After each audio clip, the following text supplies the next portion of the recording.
Dios nos bendiga en este hermoso día. Damos gracias a Dios por permitirnos ver un día más. Y leemos en nuestra Biblia en Génesis 15, versículo 5. La palabra de Dios es en el nombre del Padre, Hijo y Espíritu Santo. Amén. Abraham ya era un hombre viejo cuando Dios lo llevó fuera y le dijo: mira ahora los cielos y cuenta las estrellas. Si las puedes contar, así será tu descendencia. Amén. Vemos que Abraham, antes de pasar a Abraham por diversas pruebas, le da una palabra de profecía.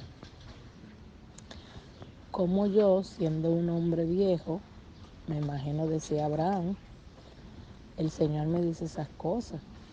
Su esposa Sara, de hecho, se burló prácticamente porque era algo como imposible, sobrenatural, que ya una señora de edad diera luz. Pero las promesas de Dios no son como nuestros pensamientos creen. Dios tiene para nosotros en su plan divino y perfecto cosas que aún nosotros no podemos ni imaginar. Abraham creyó la promesa de Dios. Claro que sí, aunque naturalmente pareciera que eso no se podía cumplir. Como le decía, ya ellos eran personas mayores. Pero por eso Abraham se constituía amigo de Dios, por ser el padre de la fe. Y Abraham sabía que aún de lo imposible, Dios le iba a cumplir esa promesa. Así debemos de ser nosotros también, que independientemente que los tiempos se vean al revés, que si Dios me dio una palabra en el 2000, en el 2002, en el 2005, y aún no la he visto, no es porque la palabra de Dios se cayó, porque Dios no es hijo de hombre para mentir, ni para arrepentirse.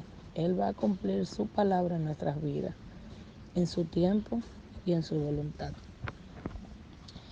Abraham creyó esas promesas. Pasado el tiempo, Dios lo bendice con un hijo llamado Isaac. Pero ¿qué pasa? Dios vuelve y prueba a Abraham. La Biblia dice que la fe es la certeza de lo que se espera y la convicción de lo que no se ve. Pero es un poco difícil, cuesta arriba, hacer esa palabra nuestra. Porque ¿cómo yo voy a creer en algo que yo no veo? Abraham en este momento, ¿cómo va a creer en esa promesa? En este caso que el Señor le dice que le entregue a su hijo, a su único hijo, sabiendo que ya Abraham tenía 2 hijos. Pero como leí por ahí que lo que está en el propósito cuenta, lo que no está en el propósito de Dios no cuenta. Isaac contaba como hijo único de Dios porque estaba en los planes del Señor. Amén. Entonces, el Señor le dice que le entregue a su hijo.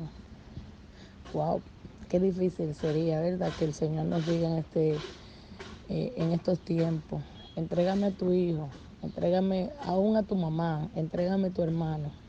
Sería muy difícil creer y ejecutar esa palabra que el Señor nos pide. Un poco cuesta arriba, ¿verdad? Pero Abraham tenía la fe y la esperanza de que aunque él subiera, sacrificar a su hijo, el Señor se lo iba a devolver aún del polvo de la tierra. O iba a ejecutar uno de sus planes que el Señor siempre tiene para nosotros. Abraham, cuando va subiendo su montaña, le dice a los que le acompañaban: quédense ahí, que yo y mi hijo subiremos, adoraremos y volveremos, creyendo de que Dios, aun después que él sacrificara a su hijo, se lo iba a devolver. ¿Cuántos estamos dispuestos a sacrificar cosas que el Señor nos pide que sacrifiquemos?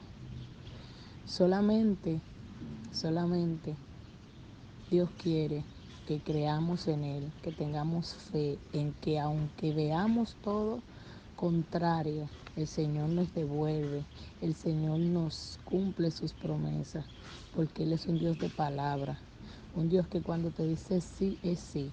El hombre tiende a mentir, pero Dios no. Si Dios te dijo sí, mi siervo, no, mi siervo, esa palabra se ejecuta en el nombre de Jesús. Abraham creyó en esa promesa. Abraham iba subiendo por un lado de la montaña y por otro lado de la montaña iba subiendo el que iba a ser sacrificado. Yo me imagino a Isaac desesperado, papá, pero ¿dónde está el cordero, papá? Papá, papá. Y Abraham conectado con el Padre, creyendo en que él iba a sacrificar a su hijo, momento duro para él, pero de que Dios iba a hacer algo en ese momento. Y cuando ya Abraham iba a sacrificar a su hijo, voltea a mirar y viene el corderito por el otro lado. Y ahí el Señor le dice que ya, el ángel del Señor. Amén. Debemos de creer en las promesas que Dios tiene para con nosotros. No podemos tirarla al vacío. No, no, no, no, no, no. Lo que Dios dice que va a hacer en tu vida se va a cumplir por encima de todas las cosas. Hoy en día Abraham es padre de multitudes. Perdón. Abraham es padre de multitudes porque es el padre de la fe.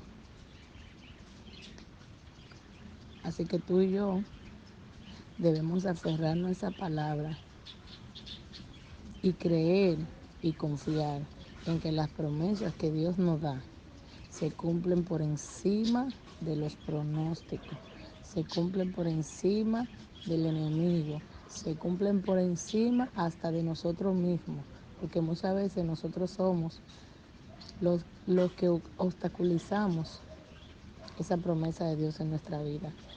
Y, y Dios, a veces como en la vida, que nosotros estamos en la escuela y estamos en un curso, te dan un examen, si tú no lo pasas, tú te quedas en el mismo curso. Y a veces en la vida el Señor nos pone a prueba y si no la pasamos, bueno, pues seguimos en el mismo círculo, seguimos en el mismo sillón, seguimos en el mismo estado. Y Dios quiere que nosotros vayamos pasando de pruebas. Abraham fue pasando sus pruebas. Primero creyó en la palabra de que le dio Dios, que iba a ser padre ya viejo, luego de que le entregara a su hijo. Y Abraham es el padre de multitudes. Así que Dios nos insta a que seamos grandes en la fe, a que tengamos fe como un grano de mostaza y creamos en la promesa que nos hace Dios, no en el hombre, porque el hombre falla, pero en la promesa que Dios siembra en nuestros corazones y que están ahí en la Biblia. Dios nos bendiga, Dios nos guarde y muchas gracias.